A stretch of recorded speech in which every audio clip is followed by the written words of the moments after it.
Hello, everyone.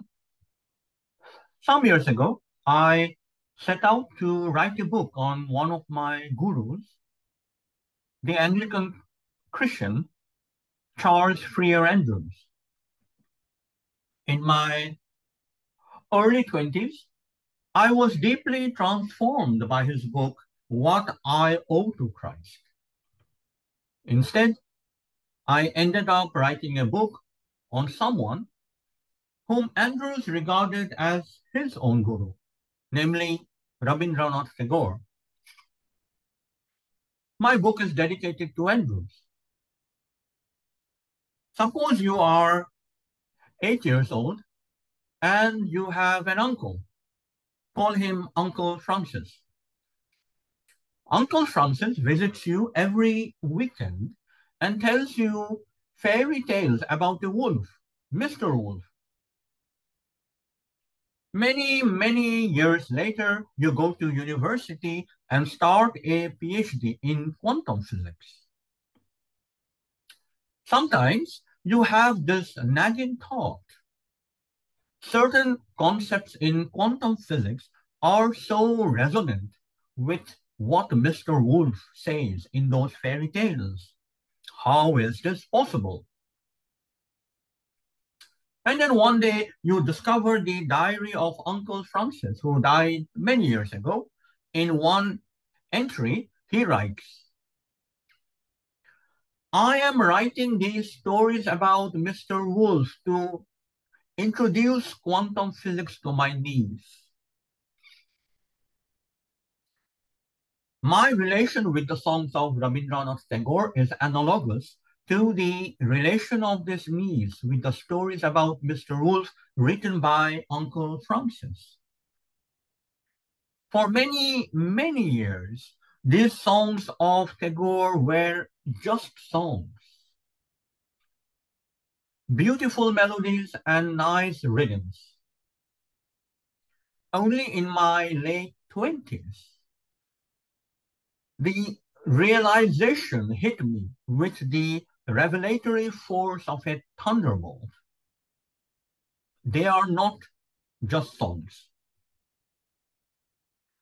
Often in the mornings, I would be studying a Sanskrit scriptural text from the 4th century of the Common Era, or a commentarial text from the 8th century, or a sub-commentarial text from the 14th century.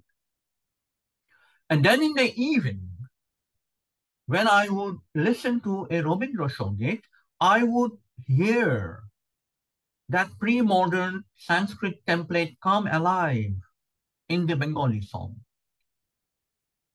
In that song, Tagore had so creatively remodulated or vernacularized the fabrics of a pre-modern Sanskritic template that it can transparently convey abstruse theological concepts relating to the embodied self, the divine reality, meditative contemplation, devotional love, and self-inquiry.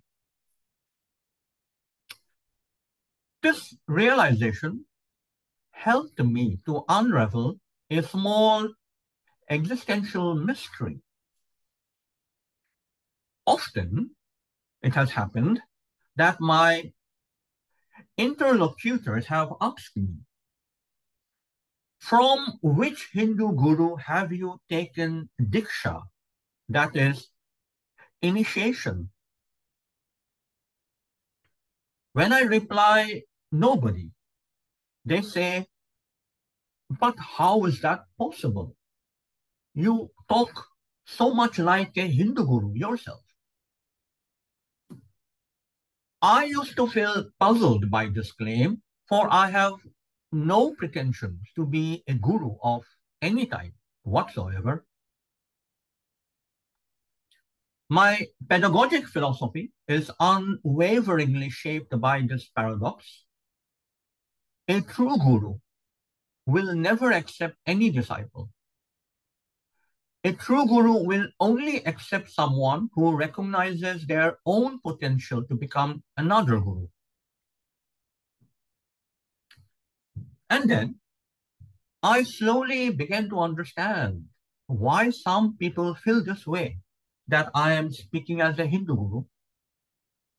In my academic writings, in my talks, in my lectures, in my poems, in my short stories, and in a novel that I'm trying to publish, I unself-consciously rework metaphors, symbolisms, and even entire phrases from Tagore's songs.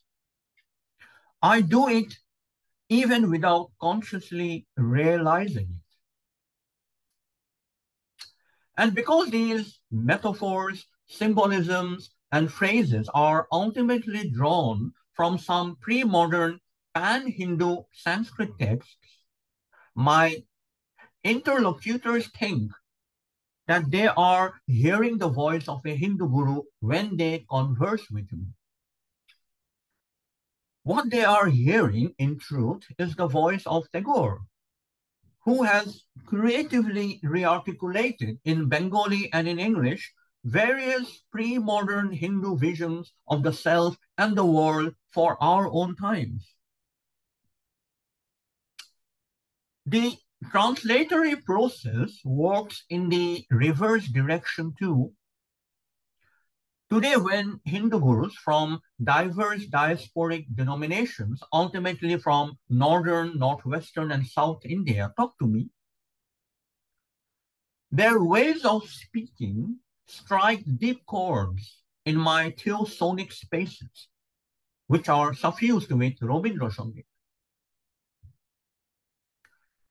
In whatever I say or write, Tagore is subliminally present. Sometimes he is present through his absence. And this realization has had a profound impact on my academic life. In my early 30s, I used to struggle to meet the canonical requirement of the academic world that I would produce original research. Originality, originality, originality. This is the dogmatic mantra of the academy, rooted in antagonism. Tagore's greatest gift to me is this.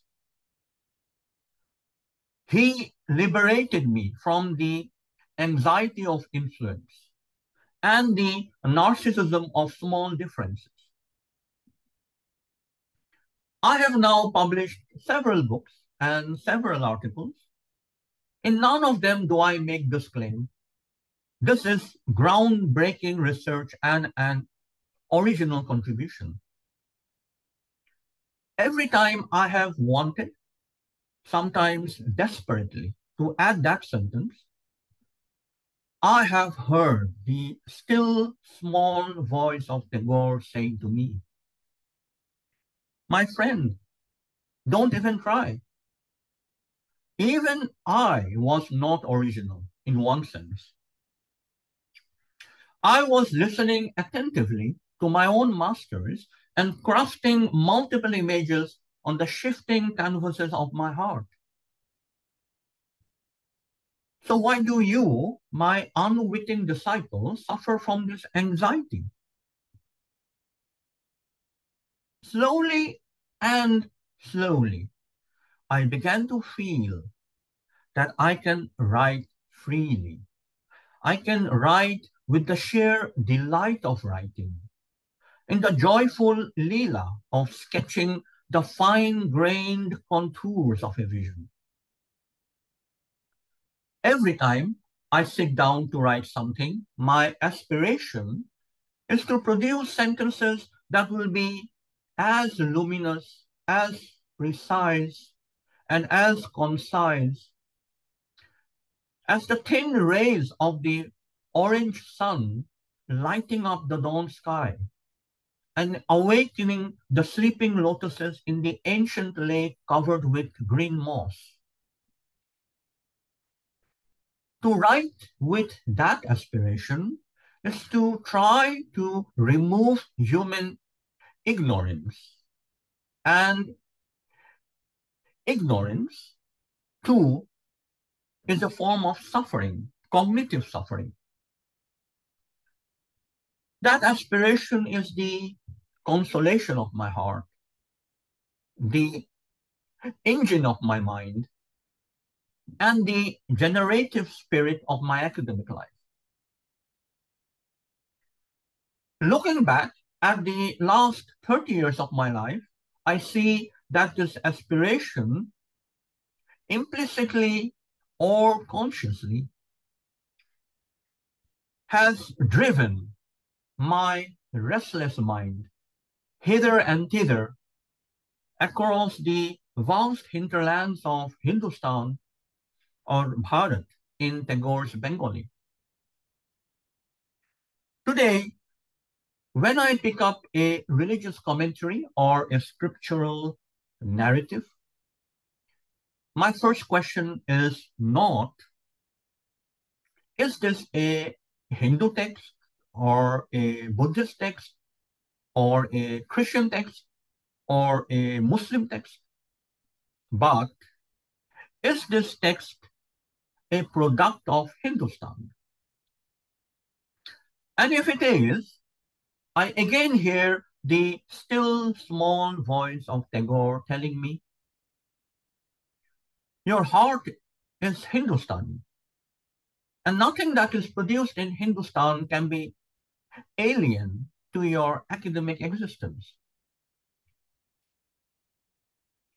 Some months ago, when I was walking down the road at sunset, I received a vision. Or rather, I received the nucleus of a vision, which I have subsequently developed through the characters of four Muslim sisters living in Lahore in 1935. Hopefully, someday this vision will become the basis of a novel. Here are the four sisters, Rukhsana, Rehana, Fatima, and Farzana. The poet Muhammad Iqbal is a family friend, and all four sisters have read everything that Iqbal has written in Persian and Urdu. Now, this is how the plot unfolds. After independence and partition in 1947-1948, Rukhsana marries an officer in the Pakistan Army and settles down in Karachi. In the meantime, Rehana has become a follower of Mahatma Gandhi. Initially, she joins a Gandhian ashram in the foothills of the Himalayas. Later in the 1960s, she feels that post-independence Gandhians have moved away from the spiritual ideals of Gandhi. Around this time, she encounters the religious poetry of Rabindranath Tagore, and after the formation of Bangladesh in 1971, she moves to Dhaka, where she writes a novel in Bengali in the genre of historical fantasy with Dara Shikoh, Jahanara Begum, and Tagore as the principal characters. Fatima studies English literature at Aligarh Muslim University. She marries a communist who argues that socialism and Islam are not only deeply compatible, but also mutually translatable.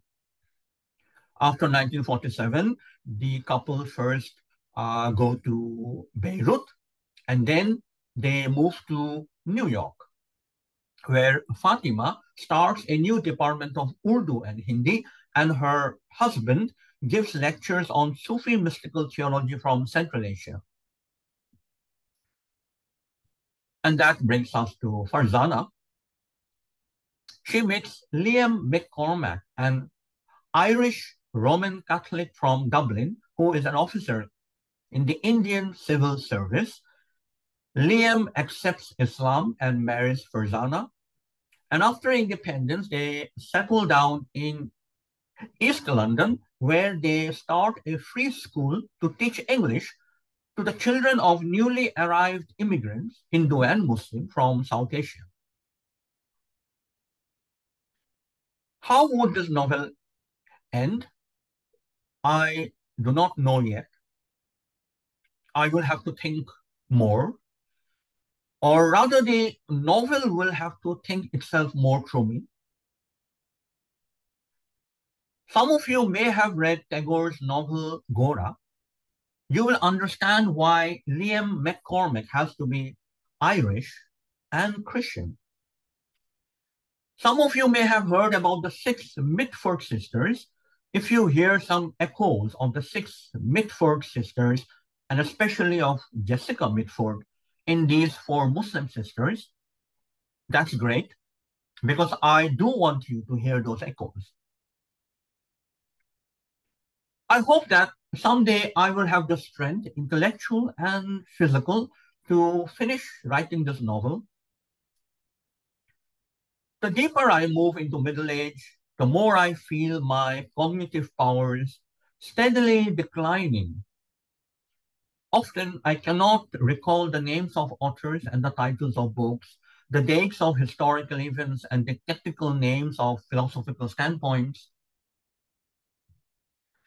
But my mind remains as restless as ever, although its compass point has today moved away from the contents of academic libraries to characters such as Rukhsana, Rehana, Fatima, and Farzana, and to the many other characters that populate my short stories. I am a revolutionary in whose heart the fire went out many years ago. But the life that breathes through my characters reminds me that the embers are still glowing. They are not yet completely extinguished. Be that as it may, this novel, if I can complete it someday, will contain the essence of all my life's spiritual strivings, the essence of my ongoing experiments with God. And it will embody the greatest tribute I am capable of paying to Rabindranath, the one who was my guru, because I was never his disciple. And God knows best.